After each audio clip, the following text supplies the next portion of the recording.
Como que é? Entre ao vivo.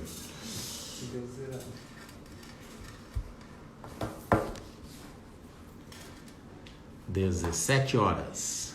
Bom, pessoal, boa tarde. Vamos aguardar aqui o pessoal chegar. Veja se está no Janus e Cursos a live. Dá uma olhada no seu Instagram. Não sei se eu entrei certo. Vanessa. Lula Barros. Como vai, Lulinha? Tudo bem aí? Gercinho Roldan. Patrícia Monteiro. Tô ao vivo. Tá? Isso aí. Legal, o pessoal tá entrando. Mestre dos mestres. Mestre de nome, cara. Boa tarde, meu amigo. Lulinha, como é que estão as coisas aí, velho? Chegou aí o Covid, não? Tem que cuidar do seu paizinho, hein, velho? Então, estamos entrando aqui. Aqui em São Paulo a coisa anda feia, viu, velho? Doutora Simone. Esse horário das 5 horas da tarde é bom, né? Porque já todo mundo terminou de trabalhar, né? Para assistir a live. Todo mundo já atendeu as emergências que precisavam. Já ganhou o dinheirinho do dia. Enfim, a ideia é realizar mais um encontro científico da Janus e Cursos. E tentar responder as perguntas de vocês, né? Todas as perguntas relacionadas à harmonização orofacial são bem-vindas. Como eu sei que a gente ainda não vai ter nenhuma pergunta imediatamente, a gente teve algumas perguntas da última live que eu vou colocar aqui para a gente dar uma olhada e começar a responder enquanto vocês vão chegando e as pessoas não começam a fazer as perguntas, né? Então a primeira pergunta, depois a gente vai deixar essa live online lá na janusecursos.com.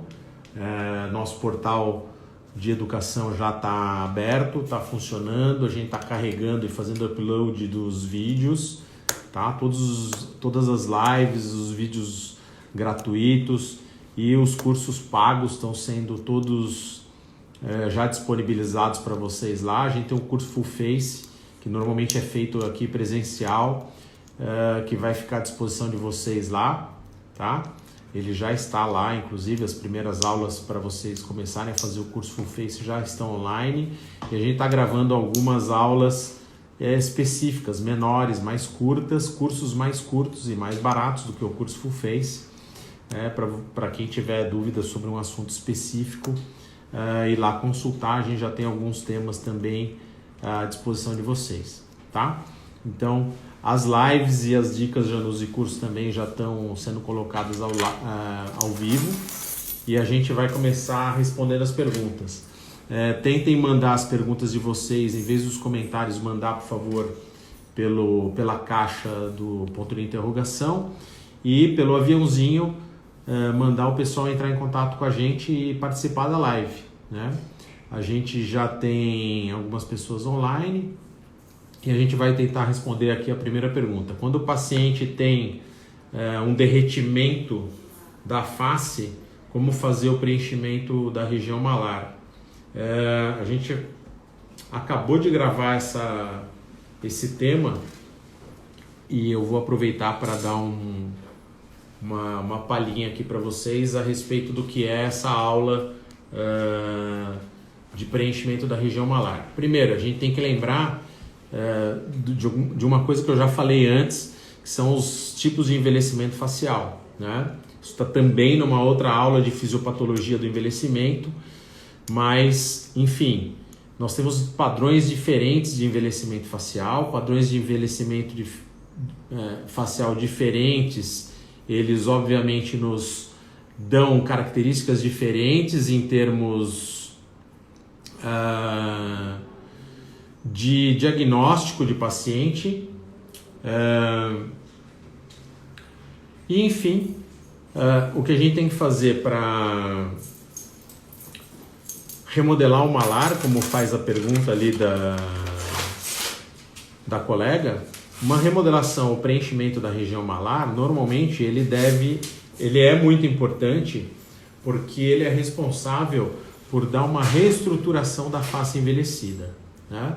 Então a reestruturação da face envelhecida, ele é realmente dado e é de responsabilidade praticamente que seguir uma quantidade de ligamentos. Nós temos que reestruturar ligamentos da face que são absolutamente responsáveis pela estrutura facial, tá? Então, obviamente que nos pontos em que a gente trabalha a profundidade do osso zigomático, nós fazemos os preenchimentos desde a região da sutura zigomático temporal até a região da maxila anterior, tá? Os pontos que nos MD Code são denominados de CK1, CK2 e CK3, normalmente a gente divide isso em mais pontos, tá? E esse preenchimento profundo visa restabelecer de forma anatômica o reposicionamento muscular e ligamentar. Então, quando a gente consegue fazer esse preenchimento bilateral, nós estiramos a pele até a posição ideal, colocando o ligamento na posição correta, fazemos a entrada da nossa agulha, um movimento de aspiração, né? Aguardamos aí um tempo necessário para que exista refluxo para o interior da seringa, e a partir daí a gente tem a possibilidade de injetar nossos produtos preenchedores ou preenchedores bioestimuladores. Então é dessa maneira que basicamente a gente faz essa região do preenchimento malar. Se eu fizer um preenchimento simplesmente superficial na camada subcutânea, eu vou estar apertando, vou devolver forma externa a essa face, vou ter que usar um material que não pode ser um preenchedor volumizador, vai ter que ser um ácido hialurônico mais mole, de menor viscosidade, para que não fique uma marca, uma forma estranha visível superficialmente, mas normalmente esse preenchimento superficial ele só vai acontecer quando a gente tiver o paciente com algum tipo de perda superficial de gordura, tá? Então a gente vai ter que começar pela avaliação prévia desse paciente a necessidade ou não dos preenchimentos. Então, no derretimento da face, no caso de pitose, né, que é a pergunta específica da colega, a gente faz os pontos de aplicação malar, normalmente eu divido isso em 5 pontos, que vem do CK1 até o CK3, divididos em 5 pontos, tá? Normalmente a gente utiliza um volumizador potente, que é um volumizador bioestimulador. A gente trabalha com o Elancê, que é esse produto aqui, tá? Em pequeníssimas quantidades, normalmente 0,05, 0,05, 0,1, 0,1, 0,1, tá? Para repor volumes, e eu tenho a possibilidade de repor mais produtos se for necessário, mas a gente começa sempre com pequenas quantidades para observar o ganho inicial que a gente tem, para depois fazer o acabamento restante. Se é um paciente que derreteu realmente muito, como sugere aqui a colega na dúvida, né, a gente normalmente reserva uma seringa de Elancê para cada lado, para fazer um avanço de maxila no nosso ponto NL1, naquele espaço profundo de Ristel, que é aqui ao lado da asa do nariz, na fossa canina, tá? Fazemos o CK3, que é esse preenchimento profundo na região da maxila anterior, mais ou menos na mesma altura do forame infraorbitário na região lateral, abaixo do ligamento bucomaxilar e dentro do compartimento profundo do zigomático, e o restabelecimento do SUF no CK2 e ligamento zigomático cutâneo na região do CK1. Tudo isso com microbolos profundos de maneira estática com agulha no osso na região justaperiosteal, tá? E ela pergunta ainda mais, que material usar?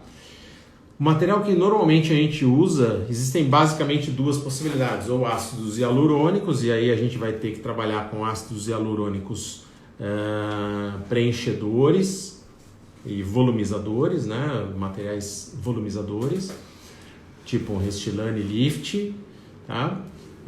Ou com um preenchedor bioestimulador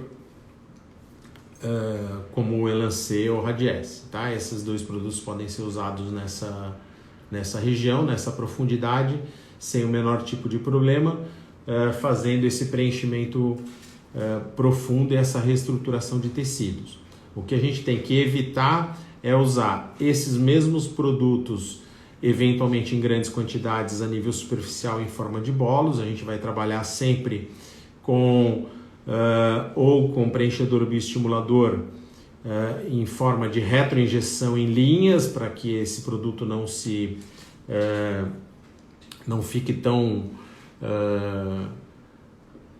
preso num único local, ou seja, espalhando o produto dentro do subcutâneo para a formação do colágeno, que é o que a gente quer, tá? E a outra possibilidade é exatamente usar o preenchedor bioestimulador. Então, na região profunda, para reestruturar os ligamentos, a gente tem que trabalhar com materiais um pouco mais pesados, preenchedores volumizadores, pequenas quantidades de produto, tá? Ou com a base de ácido hialurônico ou preenchedores bioestimuladores como o Radiesse e Elancê. Então, materiais, eu acho que seria essas as opções. Lembrar que nessa área do zigomático, o que a gente pode trabalhar ainda é a região dos compartimentos superficiais de gordura. Lembrando que no envelhecimento todo mundo perde tensão ligamentar e gordura profunda. Eventualmente, se você perder gordura superficial, você vai precisar, além do colágeno que mantém esses compartimentos superficiais de gordura unidos, você vai perder um pouco de gordura superficial, né? Então, em ambas as situações, obviamente eu posso de novo fazer o preenchimento agora superficial e normalmente com cânula, porque é uma área de um pouco maior de risco e uma área muito maior da gente trabalhar, por isso a gente trabalha com cânula, não com agulha. Eu posso trabalhar tanto com ácido hialurônico quanto com materiais preenchedores bioestimuladores. Em ambas as situações, né, por exemplo, numa região de malar, eu posso trabalhar uma região submalar, que são os pontos CK4, CK5 do MD Codes. Eu posso trabalhar entrando numa região mais anterior, aqui próximo do nosso CK3, e levando a minha cânula até a região próxima e abaixo do CK1, aqui atrás, dando 2 dedinhos de margem de segurança com a região pré-auricular, e venho depositando esse produto em todo o compartimento gorduroso subcutâneo, criando volumização e lifting de tecidos nesta região subcutânea superficial, desde o compartimento malar medial, passando pelo malar intermédio, chegando no compartimento laterotemporal ou temporolateral, tá? Como vocês podem achar essas duas nôminas, mas normalmente laterotemporal ou temporolateral dá na mesma, que é o compartimento de gordura que vem faz toda essa parte superior do músculo temporal, desce, passa por cima do arco zigomático e vem até a região do ângulo e um pouco do corpo da mandíbula, tá? É um dos maiores compartimentos gordurosos superficiais que a gente tem. Quando a gente faz esse preenchimento desses 3 compartimentos superficiais de gordura, a gente tem um lifting imediato dessa região submalar e imediatamente, como reflexo, uma área de estiramento de tecidos da região da base da mandíbula e da região dos jós, tá? Então, para o paciente que tem flacidez cutânea, tá? E tecido muito flácido, é importante, e aquele jós começando a aparecer, as quedas de tecido, assim mais ou menos como vocês conseguem ver na minha face, que eu tenho uns sulquinhos aparecendo, precisava dar uma preenchida aqui, né? A gente precisa fazer o preenchimento tanto profundo para restabelecer a verticalização dos ligamentos da face e com isso de todos os músculos e todos os tecidos, e o volume de gordura superficial, porque o volume de gordura superficial tem uma outra finalidade, que é fazer este lifting de tecidos da região subcutânea, preencher os compartimentos de gordura quando eles estão em falta, e obviamente se o teu material, além de preenchedor, é um bioestimulador, ajudar na síntese de colágeno da região subcutânea, tá? Então é bem importante que a gente consiga fazer esse tipo de preenchimento nessa área. Vamos ver se já tem alguma outra pergunta por aqui. Não, tem alguém aqui que entrou, que falou que eu sigo, mas me segue e recebe o negócio. Se a gente segue. Se me segue, me segue. Não quiser seguir, cancela.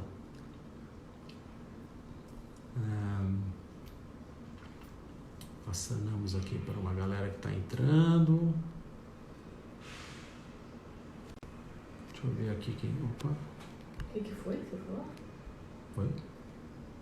Não, teve uma pessoa que falou aqui que ela recebe as minhas notificações, mas nunca curtiu o meu negócio. Como que ela nunca curtiu? Se ela recebe, porque curtiu, né?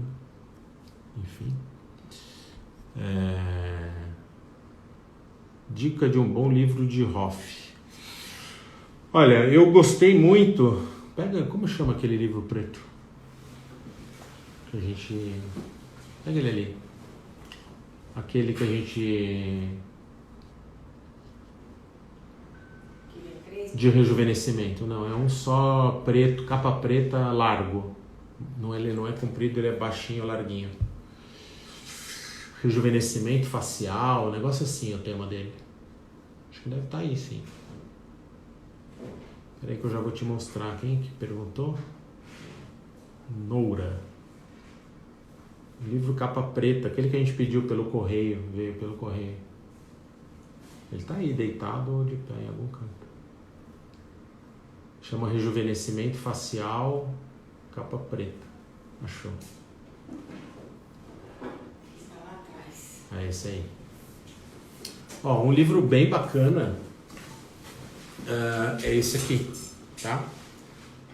Técnicas de rejuvenescimento facial, toxina botulínica e MD Codes, do André Borba e da Suzana Matayoshi. São dois colegas médicos que trabalham e fizeram aqui um livro bem bacana, tá? Tá aqui os dois autores, que vale bastante a pena. A gente usa muito esse livro como referência nos nossos cursos de especialização, tá? Tem gravuras bem bacanas, passa por toda a parte de planejamentos, análise de planejamento, anatomia facial, considerações estéticas, dinâmica do processo de envelhecimento, semiologia, tem um capítulo completo de toxina botulínica, aplicações estéticas e terapêuticas, reações adversas da toxina botulínica, alguns casos clínicos, entra nos preenchedores, fala bastante aí de preenchedores, características físicas, reticulação, viscosidade, peso molecular, swelling factor, tamanho de partículas, aplicação terapêutica, fala um pouco de MD Codes, interpreta os MD Codes, dá fórmulas e equações dos MD Codes, que a gente usa muito aqui na escola, fala um pouco de reações adversas. Esse é um livro de toxina e preenchimento que a gente passa para o pessoal do curso de especialização, porque é bem interessante para vocês terem. E aí, óbvio, eventualmente outros livros de fios e outros procedimentos, a gente tem alguns outros livros aparecendo, mas a gente trabalha muito mais no curso com artigos científicos do que com livros, né? O Gerson Rodan está perguntando aqui: Marcelinho, quem faz bichectomia vai se arrepender mais tarde devido à perda de gordura? eu vou te dizer que assim, a literatura, primeiro, ela não é unânime em afirmar nem que sim, nem que não, né? A bola de Bichat é um compartimento gorduroso profundo, Gerson, que faz uma divisão gigante, é um coxinha amortecedor entre músculo temporal e músculo masseter, né? Que são músculos da mastigação e que teoricamente não vão te dar nenhum tipo de repercussão a nível estético. Embora uma pequena parte da bola de Bichat ela apareça ou tenha um pouco de sustentação de tecidos na região na região do bucinador, imediatamente à frente do bordo anterior do masseter. Então, se você palpar o seu bordo anterior de masseter, você vai sentir essa região aqui, e é ali, ou seja, nesse cantinho que você tem o tal o efeito bichectomia, né? Quando você remove essa bola de Bichat, primeiro, o ideal é remover só o compartimento, a parte da bola de Bichat relacionada ao compartimento bucal, sem buscar o compartimento zigomático nem temporal, porque ela tem um compartimento, ela é como se fosse o mapa das Américas, né? Ela tem um pedaço da América do Norte, América Central por baixo do arco zigomático e América do Sul na região bucal. Então a gente remove só essa América do Sul aqui, deixando a América Central e a América do Norte em posição para que você não tenha um afundamento até da região temporal, que pode acontecer se você conseguir remover todo o conteúdo da bola de Bichat via intraoral, né?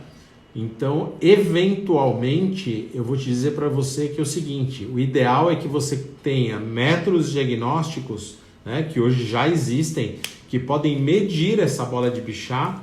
Segundo, métodos diagnósticos que te auxiliem a dizer que aquela face ela é gordinha, né, por causa da bola de Bichat e não por causa da gordura superficial, tá? Normalmente a gordura superficial ela é uma das maiores influências, então aí eu te diria, você tem que primeiro tirar a gordura superficial dessa área para depois tirar a bola de Bichat, porque se o paciente é gordinho, às vezes você faz a bichectomia e não tem efeito algum, né? Às vezes você tem um efeito pequeno e às vezes efeito nenhum, então a gente tem que tomar um pouco de cuidado em diferenciar o que é responsabilidade estética da presença ou não dessa bola de Bichat em termos de compartimento de gordura, tá?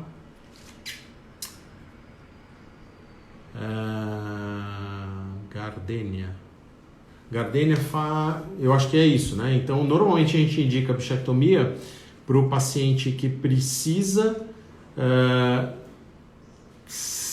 relata que morde a bochecha por dentro, que são 0, algumas % dos casos, então não é porque todo mundo tem bola de Bichat que tem que tirar, né?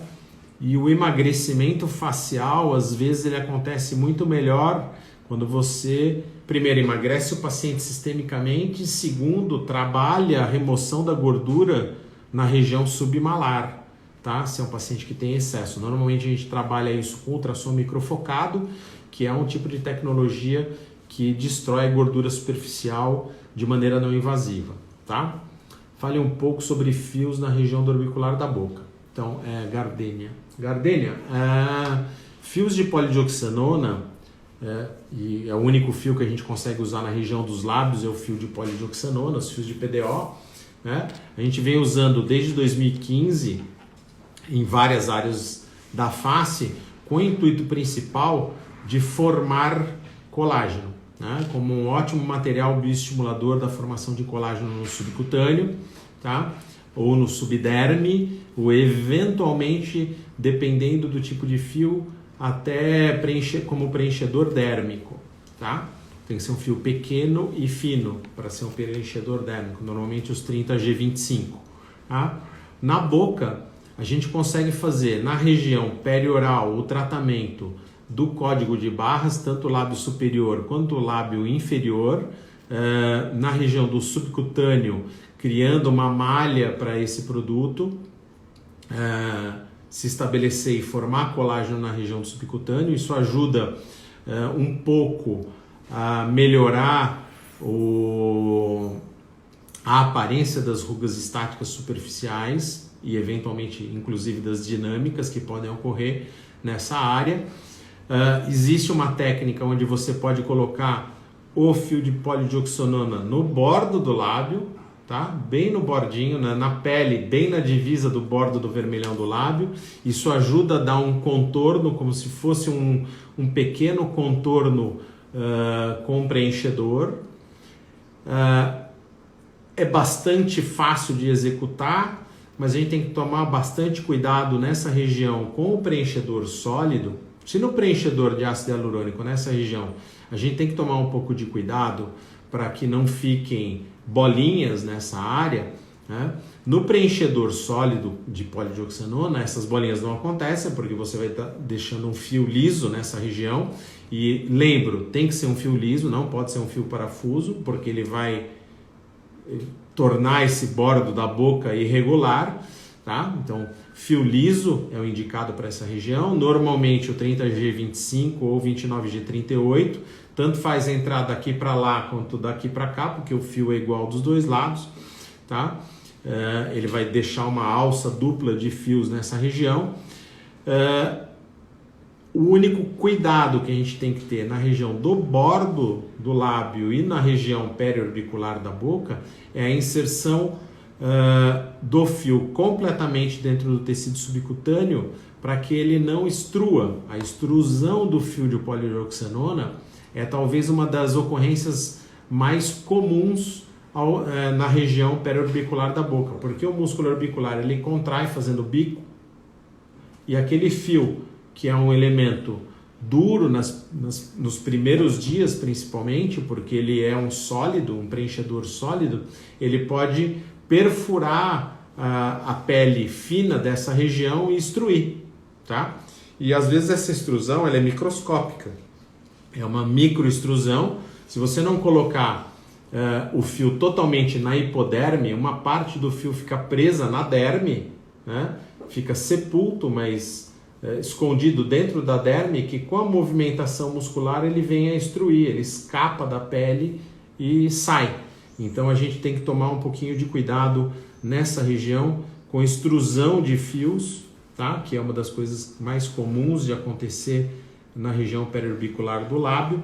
A melhor maneira de não se ter extrusão de fios nessa região, vou até mostrar aqui para você uma fotinho a respeito disso, é por meio de um pequeno cuidado, que é colocar esse fio,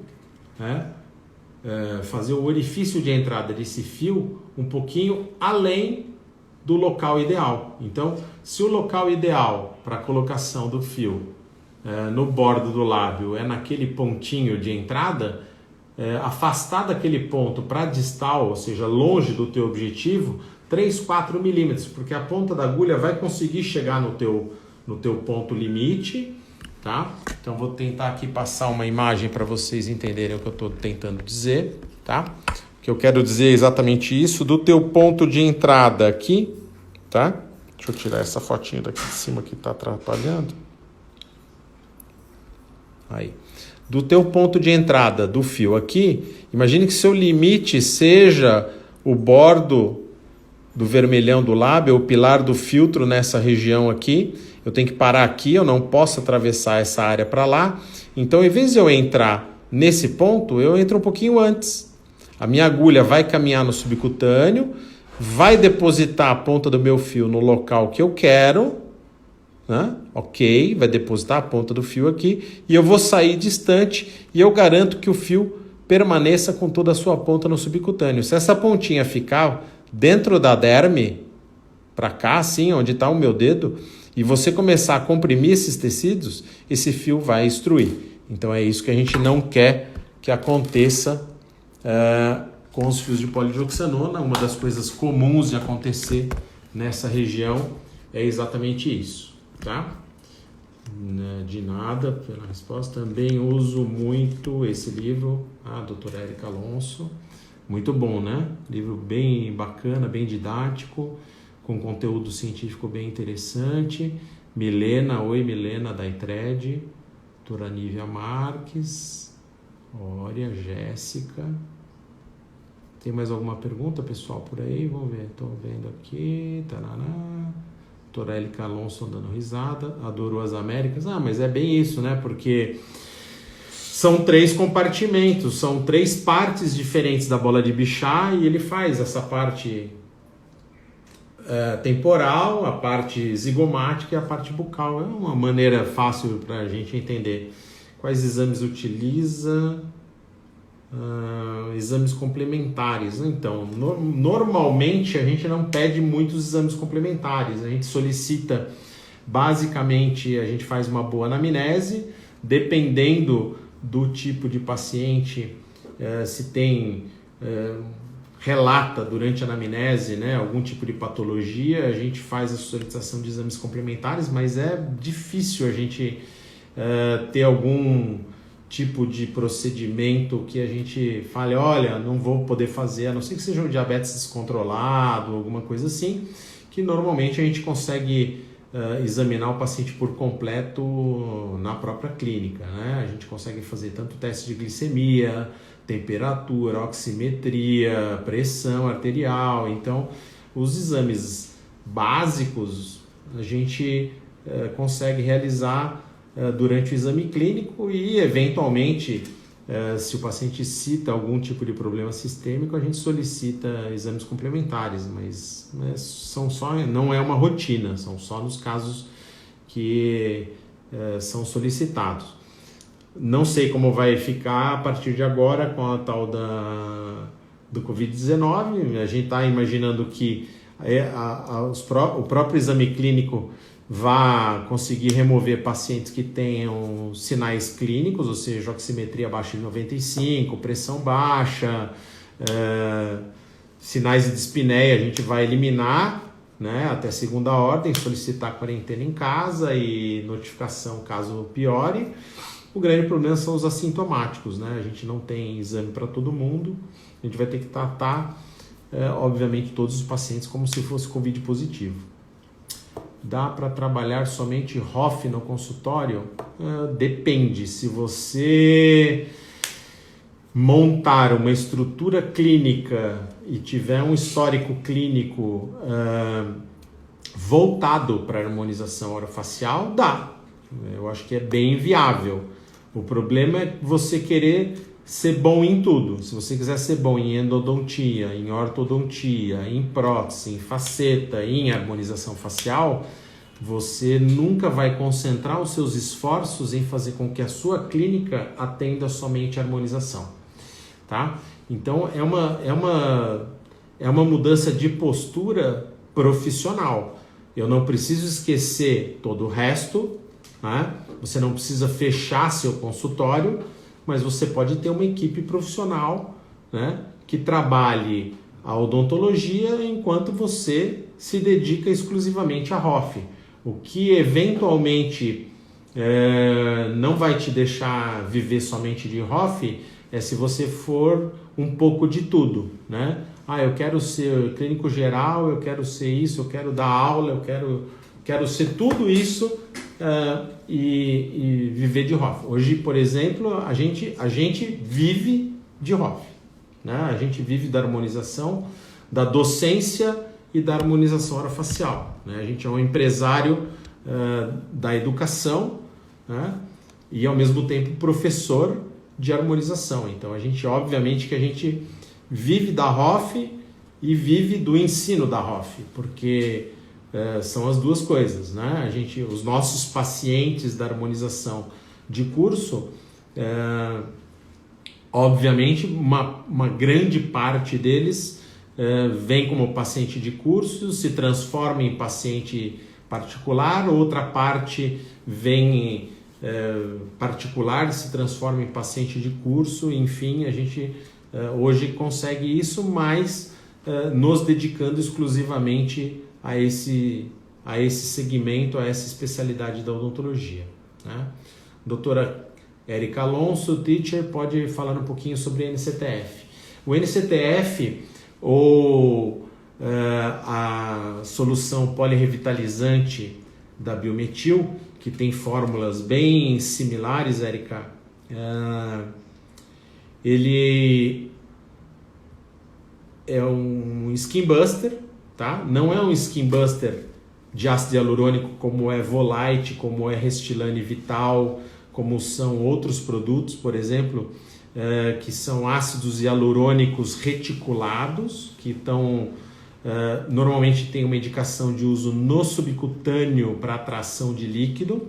O NCTF ele é um ácido hialurônico não reticulado com ativos dermatológicos. Ele tem 54 ativos dermatológicos, tá? Vários mesmo, então a gente tem aí um pouco de tudo, tem antioxidante, tem ácidos nucleicos, tem vitaminas de vários tipos. Enfim, esse produto, o NCTF ou a solução polirrevitalizante da Biometil, é uma mescla que deve ser prioritariamente injetada dentro da derme. Essa injeção intradérmica de uma substância, ela deve ser feita através de uma substância líquida, então é um líquido, de preferência não reticulado, por isso a contraindicação de pápulas, por exemplo, de alguns ácidos hialurônicos skin busters, realmente, por exemplo, o skin buster Vital da Restylane, a sua injeção intradérmica em forma de bolas é absolutamente contraindicada, tá? Porque ele vai ficar uma pápula intradérmica que vai durar 9 meses, 1 ano, tá? Então, a gente tem que separar um pouco os skin busters. Você tem uma família de skin busters de ácidos hialurônicos reticulados e uma família diferente de skin busters de ácidos hialurônicos não reticulados, que são fórmulas onde o ácido hialurônico é o veículo de outros produtos, enfim, de diversos outros produtos, tá? Tanto na fórmula do NCTF quanto da solução polirrevitalizante da Biometil e outros similares ou outras fórmulas que você possa executar. Esse produto, teoricamente, ele tem um papel muito melhor quando ele é injetado intradérmico, e daí intradérmico a gente está falando naqueles 2 milímetros da derme, que pode ser por injeção intradérmica, tá? E a injeção intradérmica tem que ser com agulha de 4 milímetros com 45 graus de inclinação para que ela permaneça intradérmica, ou até menos 10 graus de inclinação. E daí a gente tem basicamente as duas técnicas, né? Eu posso fazer retroinjeções ou pequenas injeções a 45 graus, uma intradérmico mais superficial, um intradérmico um pouco mais profundo. Ambos vão funcionar bem, ou por microagulhamento, tá? Então, permear a pele para que o ativo dermatológico de ácido hialurônico consiga penetrar na profundidade da pele. Tem curso meu em Volta Redonda? Não, nossos cursos estão baseados praticamente exclusivamente em São Paulo, na nossa escola. A gente tem uma escola aqui nas Perdizes, em São Paulo, já há muitos anos, e a gente tem cursos de formação curtos, de 3 dias, cursos de formação de média duração, de 4 módulos, e cursos de especialização em harmonização orofacial, tá?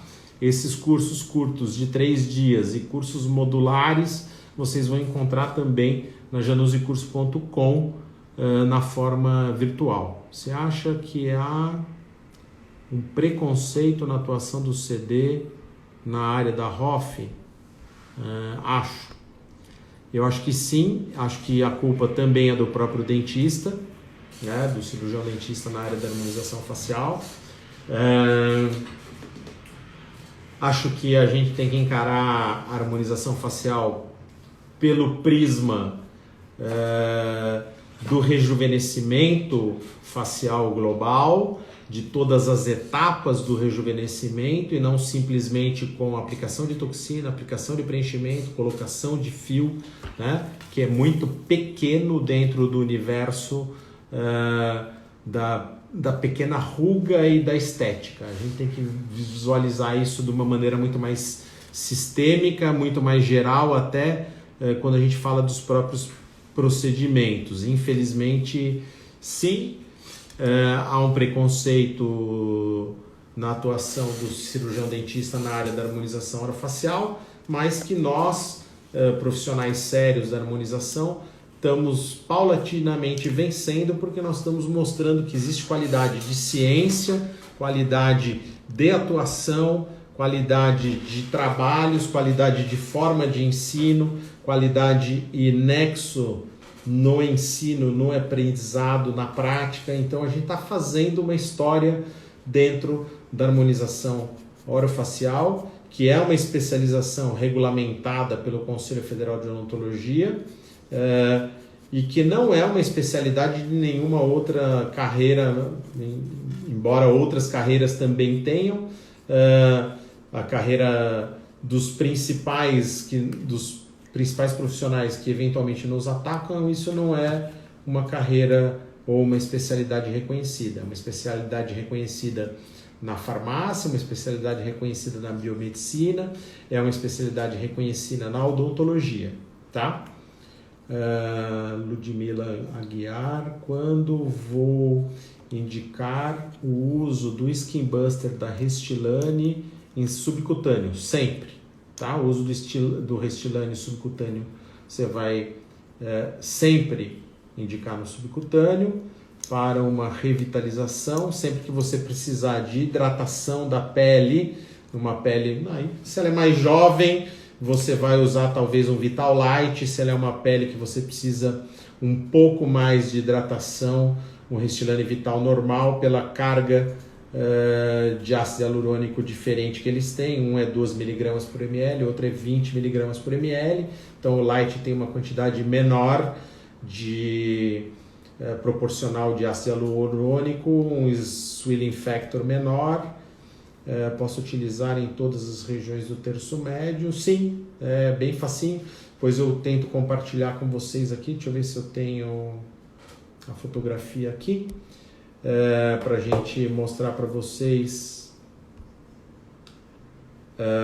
as áreas de atuação ou as áreas de aplicação do Restylane Skin Buster. Tá aqui, ó. Não sei se vocês conseguem ver. Consegue ver bem? Você está assistindo? O que você quer? Veja se dá para enxergar bem. É que aqui no meu saiu bem pequenininho. O que você quer? Se dá para ver essa foto.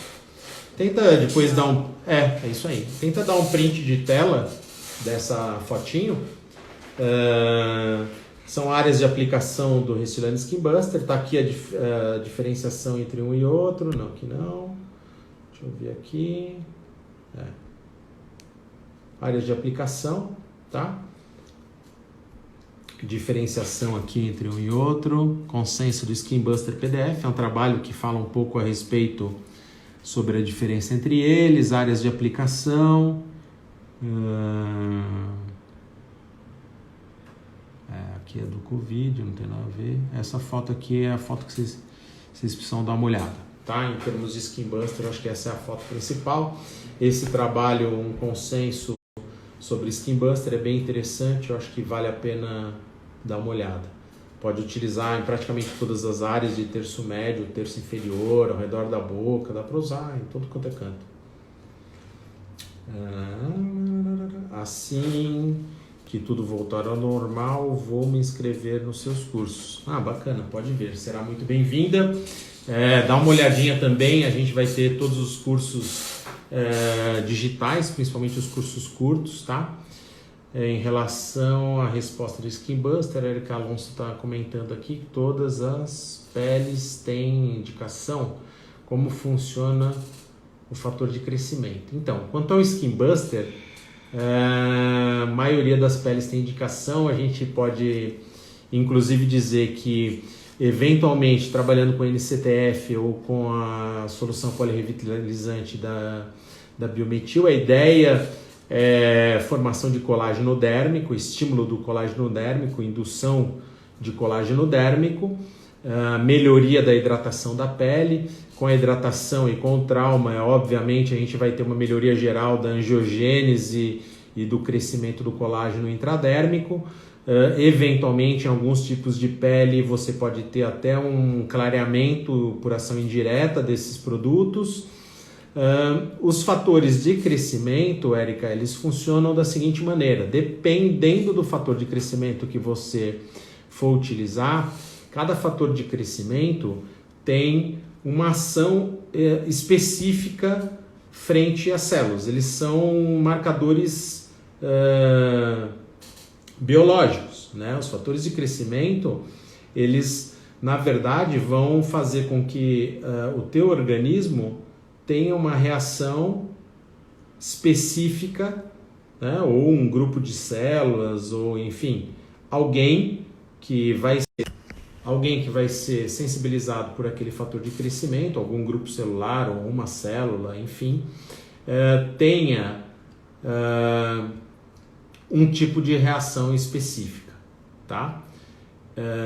Estou procurando aqui um slidezinho de uma das minhas aulas que faz um breve resumo sobre grupos de fator de crescimento, tá? Os fatores de crescimento você vai conseguir encontrar tanto fatores de crescimento recombinante humanos, tá? Que existem em algumas marcas comerciais, em alguns produtos, enfim, algumas marcas comerciais que trabalham com os fatores recombinantes humanos, que tem uma vantagem, que eu já vou explicar qual é, e você tem os fatores de crescimento que são normalmente separados do sangue do próprio paciente através da centrifugação do plasma, né? Já achei aqui o slide, vou passar aqui para vocês darem uma olhada e conseguirem dar eventualmente um print de tela. Espera um minutinho. Então tá aqui, ó. Esse slidezinho mostra todos os grupos de fatores de crescimento que plaquetas e leucócitos conseguem liberar, né? Fatores de crescimento derivados de plaqueta, fator de crescimento endotelial vascular, fator de crescimento epitelial aqui, fator de crescimento de queratinócitos, que são nossas células epiteliais, fator de crescimento similar à insulina, o IGF, fator de crescimento de transformação beta, fator de crescimento de fibroblastos. Cada um deles tem aí a sua ação frente a um grupo de células.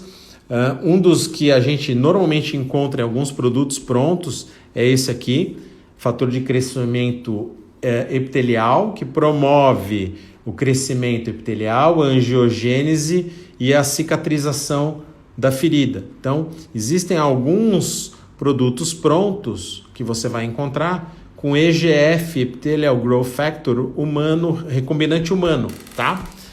Um dos que a gente usa aqui, normalmente para fazer o microagulhamento e tratamento de formação de colágeno, de indução de colágeno dérmico, é um da Mesodermo Cosméticos.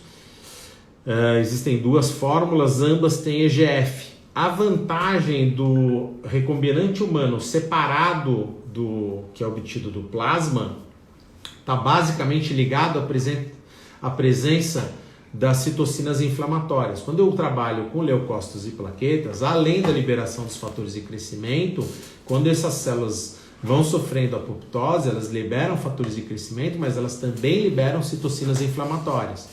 Eventualmente, dependendo do trauma e dependendo da quantidade de citocinas inflamatórias, interleucina 1, interleucina 6, leucotrienos, enfim, que são liberadas durante essa apoptose celular, essa morte celular, você pode, infelizmente, na pele, ter um efeito rebote de ativação de melanócitos, tá?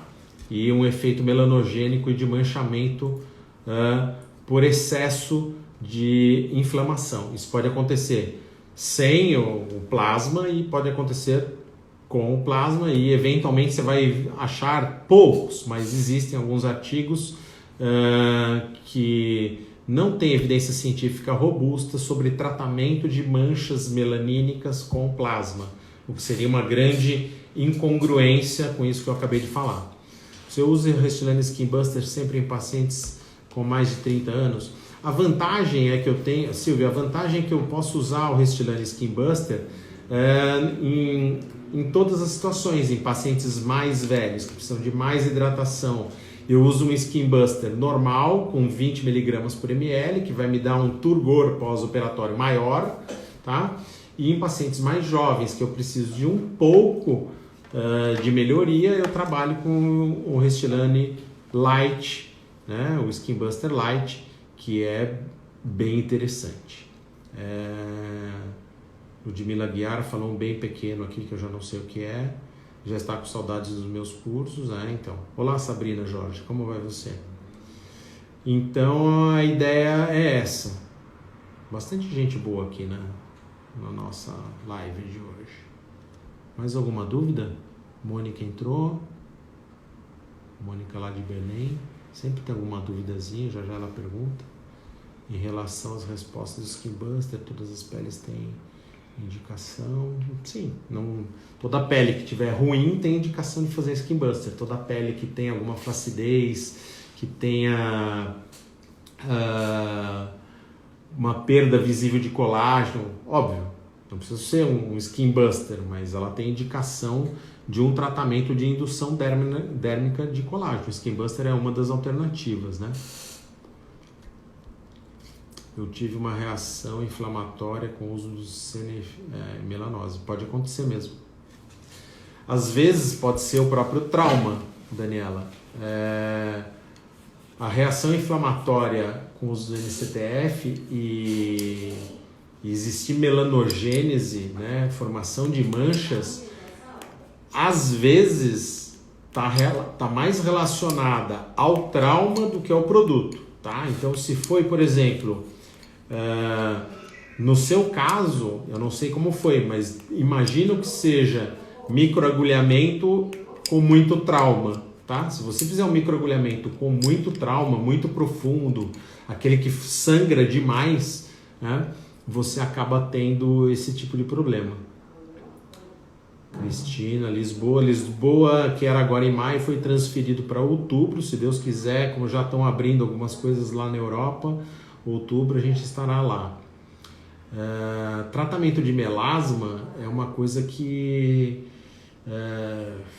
complicada da gente falar, porque não é, para mim não é a área da odontologia, primeiro. Segundo, quando a gente trata alguma coisa, a gente imagina que a gente vai conseguir curar, né? E a gente, eventualmente, o melasma não tem essa cura, né? Ele tem um gerenciamento. Então, nós normalmente, na odontologia, e eu ensino normalmente os meus alunos a tratar a perda de colágeno, e no paciente que tem a perda do colágeno e tem o melasma, a gente usa determinadas substâncias que têm fatores de crescimento endotelial, fator de crescimento epitelial, né, o EGF, tem alguns produtos clareadores e despigmentantes para que eu indiretamente melhore a situação do melasma da paciente, mas a gente não, na odontologia pelo menos, a gente não vê indicação odontológica do tratamento de um tipo de patologia que o tratamento na medicina é desconhecido. Existe um gerenciamento, você pode fazer várias coisas a respeito disso, mas fica faltando ainda, mesmo dentro da harmonização orofacial,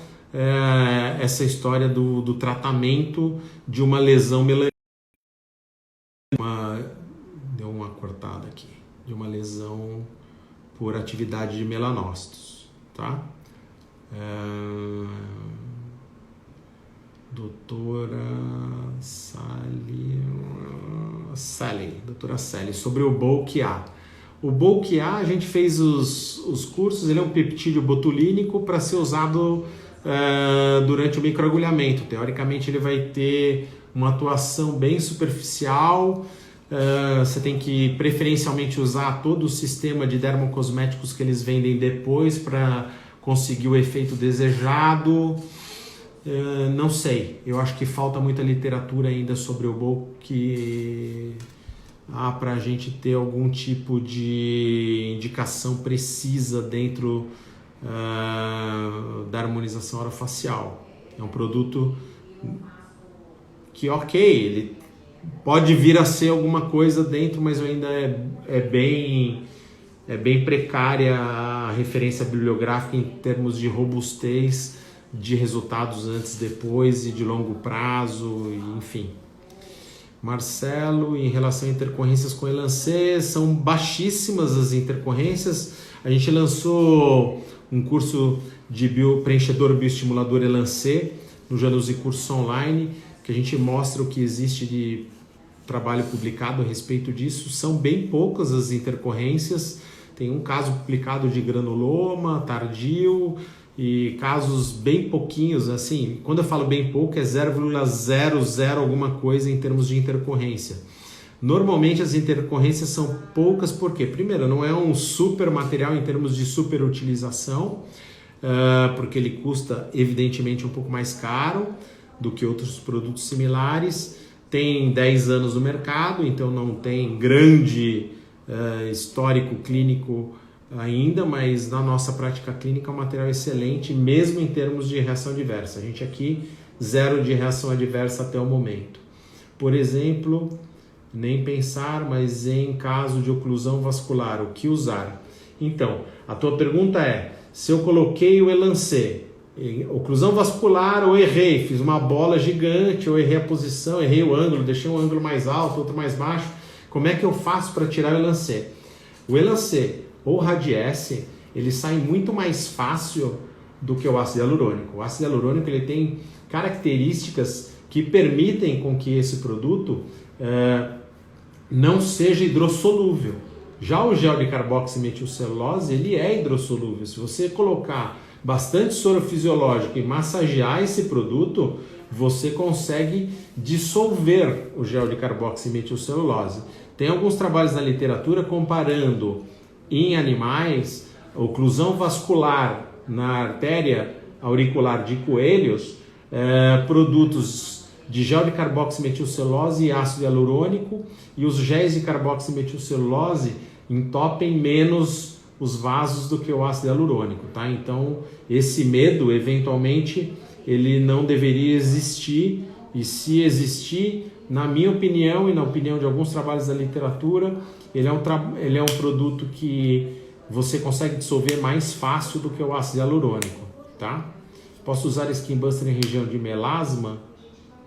Sim, dependendo do Skin Buster. O que você não pode, Fernanda, é traumatizar demais a área do melasma. Então você tem que trabalhar com agulhas mais curtas, né? E eventualmente produtos Skin Buster de ácido hialurônico não reticulado que eventualmente tenham ativos dermatológicos, clareadores ou despigmentantes, tá? O que você não pode é traumatizar demais os tecidos. O trauma aí é pior. Graciela Musso, que tal? Como te va? Doutora Graciela, da Argentina. Obrigada. Tarari, tarará. Sculptra ou hidroxapatita? Para indução de colágeno subcutâneo, sem dúvida nenhuma, o único produto com ciência robusta a respeito de resultado, Sculptra. Hidroxapatita é um preenchedor, tá? Qual sua preferência, Sculptra ou hidroxapatita de cálcio? É a mesma pergunta, Daniela, que fez agora a doutora Sally, tá? Fez exatamente a mesma pergunta. E a resposta é exatamente a mesma, Sculptra, tá? Enfim, é isso. Pessoal, a gente está com o tempo terminando, falta 1 minuto. Eu gostaria de agradecer a presença de todos vocês na live da Janus Cursos.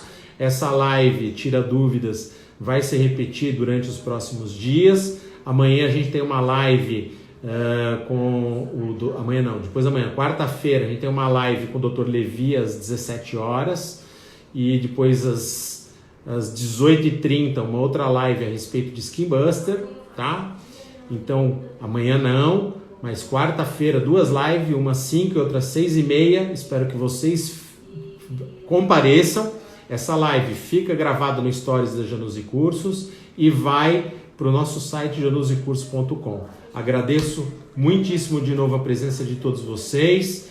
É uma honra a gente poder atender a todos vocês aqui. Fica meu agradecimento e espero vocês lá no nosso Stories. Compartilhe o Stories e visita janussicursos.com. Um abraço e até quarta-feira.